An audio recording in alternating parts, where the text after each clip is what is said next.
잘 보내셨나요? 네, 잘 네. 보낸 것 같습니다. 저도 오랜만에 잠도 많이 자고 맛있는 것도 많이 먹으면서 잘 쉬었습니다. 오늘도 우리 하나님 말씀 재밌게 듣고 들은 대로 살기로 결단해보는 시간 되었으면 좋겠습니다. 네, 우리 저번 주 말씀을 잠깐 복습하고 넘어가 보겠습니다. 우리 저번 주에는 하나님의 자녀와 마귀의 자녀에 대해서 배웠어요. 우리는 마귀의 자녀가 아니어서 하나님의 자녀로서 하나님 말씀을 잘 듣고 하나님 말씀대로 잘 살아야 한다고 했어요. 자, 그래서 우리 명절에도 우리 큐티를 좀 하자 이렇게 얘기를 했었는데 어떻게 우리 세영이랑 지교 선생님 어떻게 큐티를 잘 하셨나요? 못했어요 세영이? 괜찮습니다. 네, 괜찮아요. 오늘부터 우리 또 다시 시작하면 됩니다.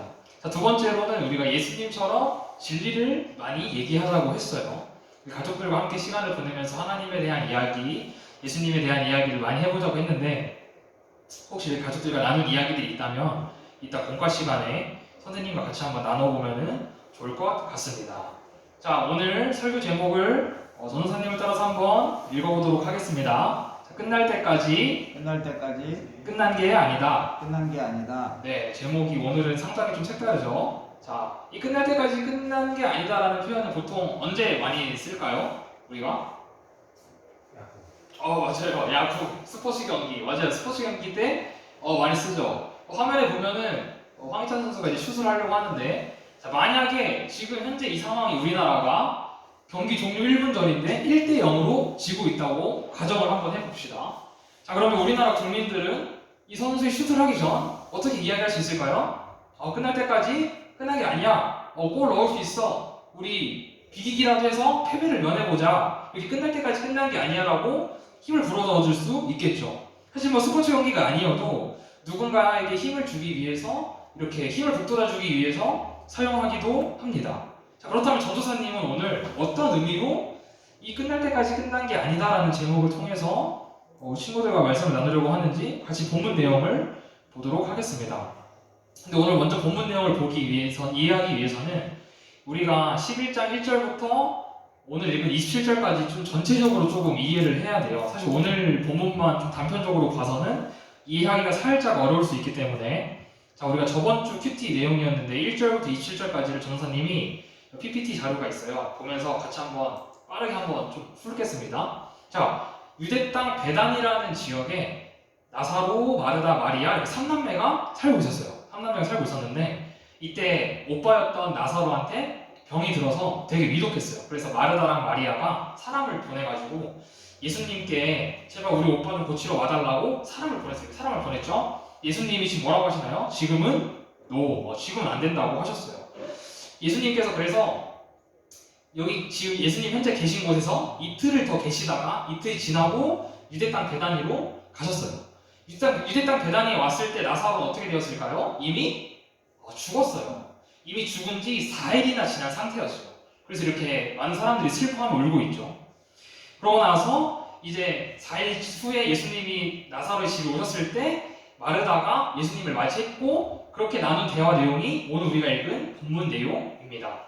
그리고 이제 우리가 이번 주 큐티 하면서 알 수 있겠지만 그 뒤에 이제 나사로를 예수님께서 일어나라 말씀하시니까 이 무덤에서 누가 나오나요?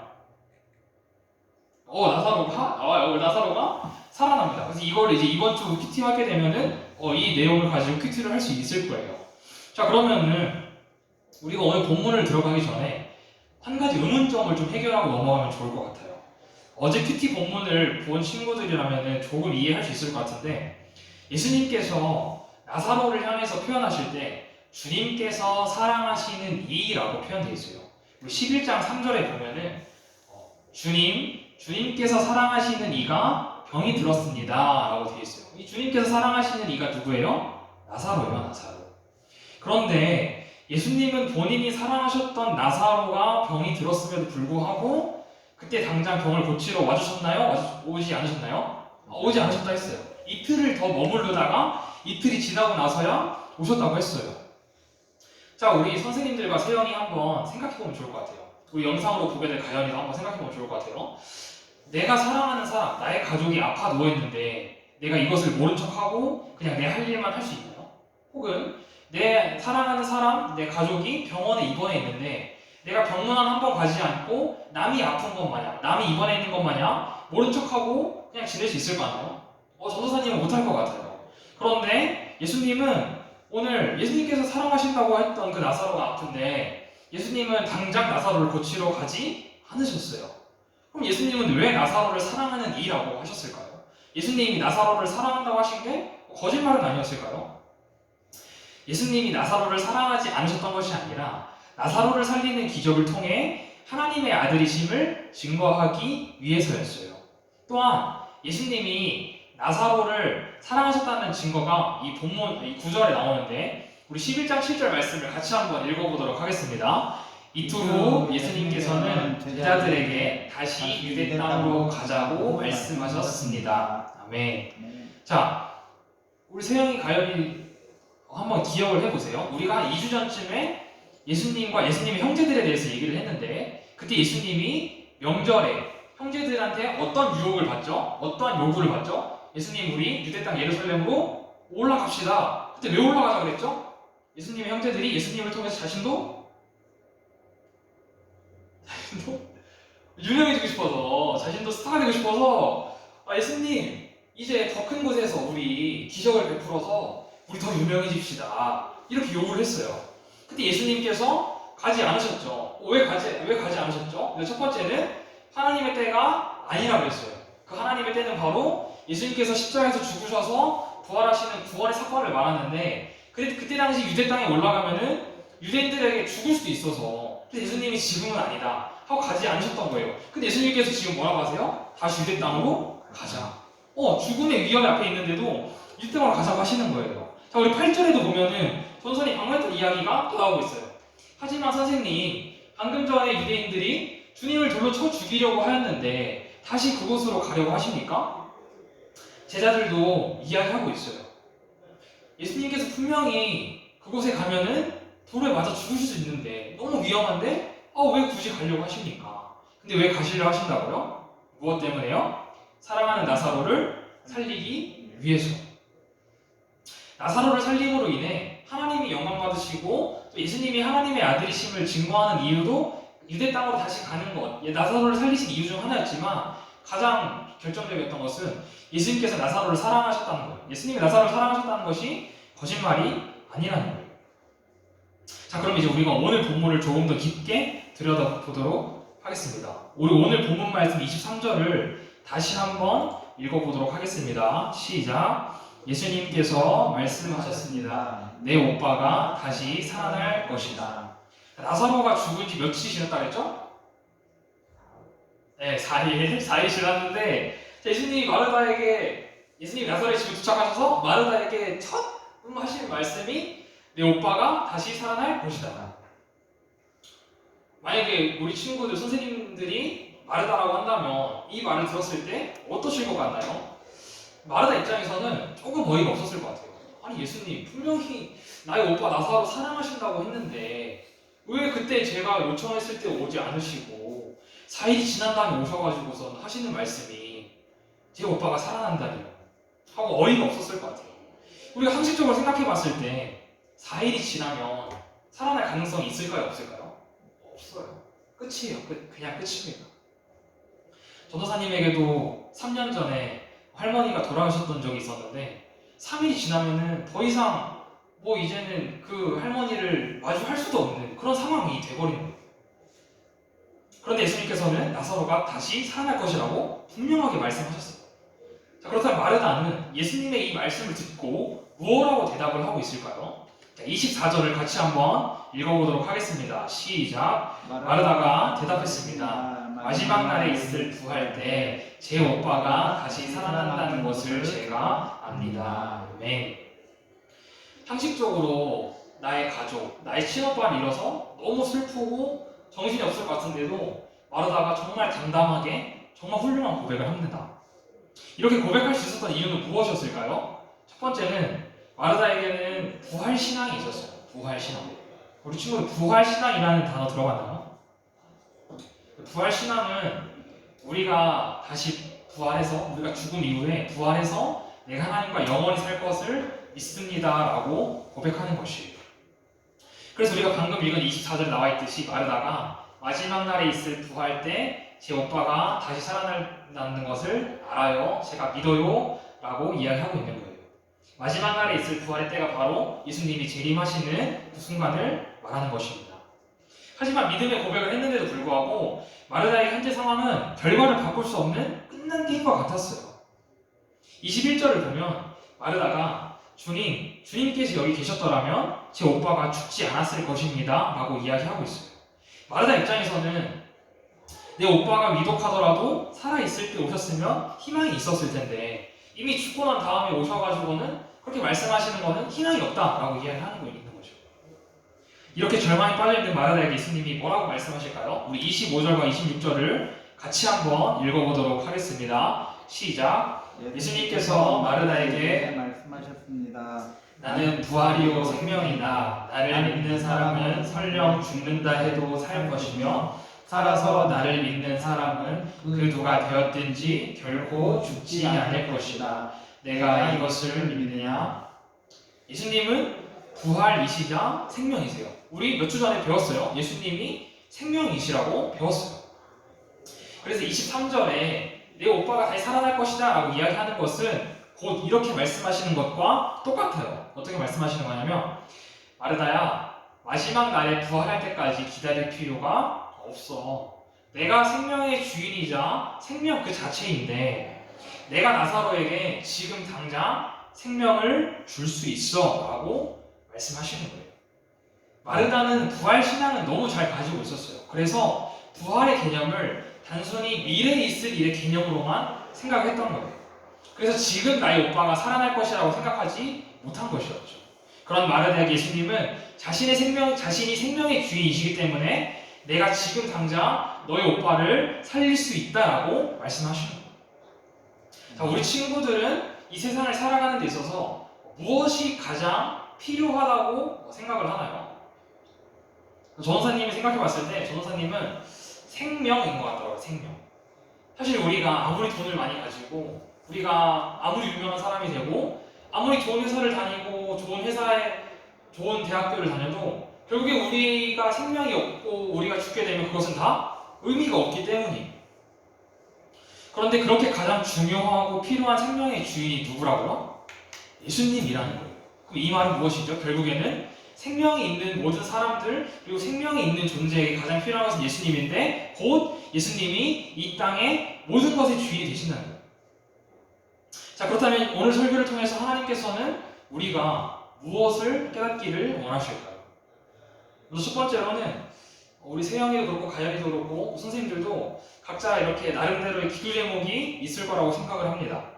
때로는 나의 기도가 응답이 되지 않는 것처럼 느껴져서 그리고 또 나의 기도 응답이 되지 않는 것이 하나님께서 나를 사랑하지 않으셔서 나의 기도 응답하지 않으시는 건 아닐까 하고 생각이 될 때도 있어요. 혹은 나의 기도가 하나님 마음에 들지 않는 건가 하고 생각할 때도 있어요. 하지만 오늘 함께 배웠듯이 예수님이 나를 사랑하지 않으셔서 기도 응답을 하지 않는 것이 아니라 하나님이 영광 받으실 타이밍이 있기 때문에 그때를 기다려야 한다는 거예요. 이번 주 전도사님의 이야기를 좀 잠깐 하고 넘어가도록 하겠습니다. 자, 오늘 이제 우리 친구들이 책상에서 같이 이렇게 예배를 드리고 있는데 어떤가요, 세영이? 편하죠? 너무 편하고 좋을 것 같아요. 이제 다리도 안 아프고 이제 허리도 안 아프고 목도 안 아프고 어떻게 편하게 예배를 드릴 수 있는데 사실 전도사님이 이제 이번 주 이 책상 이 오기를 사실은 좀 많이 이렇게 좀 간절히 기도를 했었어요. 왜냐면은 연휴가 있어서 혹시라도 이 배송이 밀려가지고 또 책상에 오지 못하면은 우리 유초등부 친구들, 청소년부 친구들 또 불편하게 예배 드려야 될 텐데 어떡하지 하는 그런 좀 조마조마한 마음이 있었어요. 그런데 이제 어제 전도사님이 오전에 이제 출근을 해서 이렇게 교회를 한 바퀴 도는데 책상이 이제 보이지가 않는 거예요. 그래서 큰일 났다. 이거 우리 친구들한테 또 어떻게 얘기해야 되지? 이제 상황이 끝난 것 같네. 토요일날 이 정도까지 안 왔으면은 이제 오지 않겠다. 이제 좀 그렇게 생각이 들었어요. 그래서 이 전사님이 안 되겠다. 일단 집중하게 닫는 심정으로 기도라도 해야겠다. 그리고 어제 출근하자마자 아침에 기도를 했어요. 기도를 다 마치고 본당문을 열고 나왔는데 우리 부장님한테 카톡이 와 있는 거예요. 그리고 카톡과 함께 그 책상이 이렇게 문 앞에 딱 있고요. 제가 너무 기뻐가지고 저도 모르게 할렐루야를 이제 외쳤거든요. 그래서 어제 그렇게 전도사님이 그 기도에 대한 응답을 통해서 큰 기쁨을 얻게 되었어요. 사실 전도사님은 끝이라고 생각했어요. 어떻게 보면 참 모순이죠. 전도사님은 끝이라고 생각하지 말라고 말씀 전하고 있는데 전도사님은 이런 현실 앞에서 끝이라고 생각했던 거예요. 그래서 큰일 났다. 어떡하지? 이렇게 생각을 하고 있었는데 끝이 아니었어요. 마르다 또한 나의 오빠 라사로가 죽었을 때, 그래서 예수님께 나의 오빠를 고쳐달라고 사람을 보냈지만 그 요청이 이루어지지 않았을 때 끝이라고 생각했을 거예요. 그리고 모든 것을 다 포기했을 거예요. 그런데 예수님이 마르다를 찾아오셔서 마르다와 함께 이야기하고 교제하고 또 그렇게 대화하면서 마르다에게 조금씩 예수 그리스도에 대한 믿음과 예수 그리스도께서 생명의 주인이시라는 확신을 알게 하셨어요. 이처럼 우리 친구들도 끝이라고 포기하는 것보다 하나님께 기도하는 것을 통해 하나님께서 우리 친구들이 생각하고 바라는 것보다 더 크고 좋은 것을 주신다는 사실을 믿었으면 좋겠어요. 아멘. 그리고 한 가지 더 이야기를 하자면, 사실 많은 사람들이 이 교회를 향해서 코로나19가 종식이 되면 교회는 많은 영향력을 행하지 못할 것이고 희망과 미래가 없다고들 이야기해요. 사람들은 더 이상 이제 모이는 것을 즐거워하지 않아요. 모이는 것을 꺼려해요. 혹여나 모였다가 코로나에 확진이 돼서 주변 사람들에게 피해를 줄까봐 모이는 것에 대한 불안감과 두려움이 있어요. 그런데 우리 교회 공동체는 모여야 하는 공동체인데, 그렇기 때문에 교회는 더 이상 희망이 없고, 또한 교회가 그동안 정말 많은 비판을 받았어요. 그래서 더 이상 교회는 사람들이 가고 싶어하는 공동체가 아니야 라고 이야기하는 사람들이 많다는 거예요. 하지만 우리가 오늘 말씀에서 배웠듯이 우리에게 끝은 없어요. 우리는 끝나지 않아요. 왜냐하면 생명 되신 예수님이 우리와 늘 함께 계시기 때문이에요. 끝이라고 판단할 수 있는 것은 우리가 할 수 있는 것이 아니에요. 오직 예수님만 하실 수 있는 것인데, 예수님이 이 세상에 다시 재림하셔서 이제 모든 것이 끝이야 라고 말씀하시 전까지는 아무것도 끝이 아니라는 거예요. 우리는 생명 되신 예수님과 또 다시 시작할 거예요. 또 다시 복음을 전하며 전도할 거예요. 우리가 이것들을 늘 기억하며 살 수 있는 방법은 무엇일까요? 우리 마지막으로 오늘 본문 말씀 27절을 같이 한번 읽어보도록 하겠습니다. 시작. 마르다가 대답했습니다. 네, 주님, 저는 주님께서 그리스도이시며 세상에 오시기로 한 하나님의 아들이심을 믿습니다. 우리 한 번만 더 읽어보도록 하겠습니다. 시작. 마르다가 대답했습니다. 네, 주님, 저는 주님께서 그리스도이시며 세상에 오시기로 한 하나님의 아들이심을 믿습니다. 아멘. 아멘. 마르다가 했던 이 고백을 우리도 매일 매순간 해야 합니다. 많은 사람들은 예수님을 그리스도 하나님의 아들로 인정하지 않아요. 하지만 마르다는 예수님이 우리를 죄악에서 건지신 유일한 구원자이심을 믿고 고백했어요. 예수님이 내 삶의 주인이시고 생명을 주시기에 나에게는 끝이 없습니다.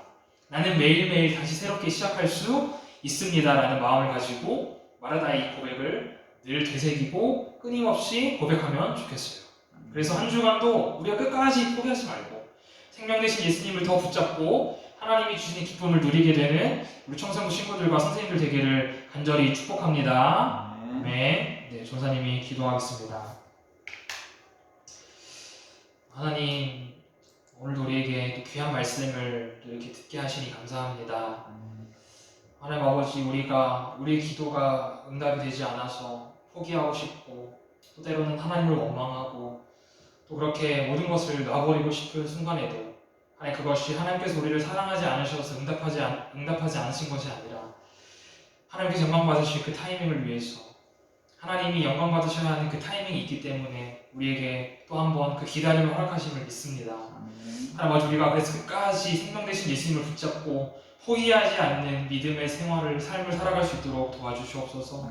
또 하나님 아버지, 많은 사람들은 이 시대가 끝이라고 얘기합니다. 종말이 다가오고 있다고 이야기합니다. 하지만 우리에게 끝은 예수님께서 재림하실 때까지 끝이 아님을, 그리고 우리는 매일매일 날마다 생명 되신 예수님과 함께 새롭게 시작할 수 있음을 고백하며 그렇게 마르다처럼 예수 그리스도께서 그리스도시며 살아계신 하나님의 아들이시라고 고백할 수 있는 우리 청소년부 될 수 있도록 도와주시옵소서. 아멘. 감사드리며 예수님의 이름으로 기도합니다. 아멘. 우리 시간 같이 봉헌하도록 하겠습니다. 나의 모습, 나의 소유, 주님 앞에 모두 드립니다. 모든 아픔, 모든 눈물, 내 모든 눈물 받아주소서.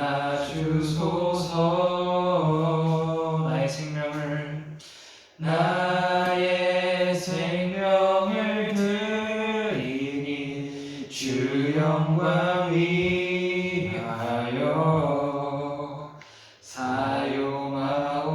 사용하옵소서. 내가 사는 날 동안에 주를 찬양하며 기쁨의 제물 되리. 나를 받아주소서. 주님을 위해 기도합니다. 하나님, 오늘도 또 예배 자리에 나온 우리 지체들 하나님 빈손으로 나오지 않고 하나님 앞에 예물 올려드립니다. 하나님, 또 명절 때 받은 세뱃돈 귀하게 11조를 구분해서 하나님 앞에 올려드립니다. 이 11조의 개념을 통해서 하나님이 내 삶의 주인이시고 내 모든 재정과 물질의 주인이심을 고백하며 하나님, 이 모든 것이 주님의 것이지만 하나님 10분의 1을 올려드리며 하나님 나의 마음을 드립니다라고 고백할 수 있는 우리 친구들 또 우리 교사들 될 수 있도록 도와주시옵소서. 아멘. 하나님, 우리가 늘 더 나누고 또 베푸는 삶을 통해서 하나님 주시는 기쁨을 배로 누리는 우리의 삶이 될 수 있도록 도와주시옵소서. 아멘. 감사드리며 예수님의 이름으로 기도합니다. 아멘. 주기도문 하심으로 2월 첫째 주 청소년부 예배 마치도록 하겠습니다. 하늘에 계신 우리 아버지 이름을 거룩하게 하시며 아버지의 나라가 오게 하시며 아버지의 뜻이 하늘에서와 같이 땅에서도 이루어지게 하소서. 오늘 우리에게 일용할 양식을 주시고 우리가 우리에게 잘못한 사람을 용서하여 준 것 같이 우리 죄를 용서하여 주시고 우리를 시험에 빠지지 않게 하시고 악에서 구하소서. 나라와 권능과 영광이 영원히 아버지의 것입니다. 아멘. 오늘도 우리 예배를 바친 하나님께 감사의 박수 올려드립니다. 아멘. 그리고 또 이 책상을 진짜 부장기사님이 엄청 또 고생해가지고 이렇게 다 엄청 찾으시고 또 구매까지 해주셨어요. 그래서 부장기사님께 감사하다고 박수 한번 드리겠습니다. 감사합니다. 네.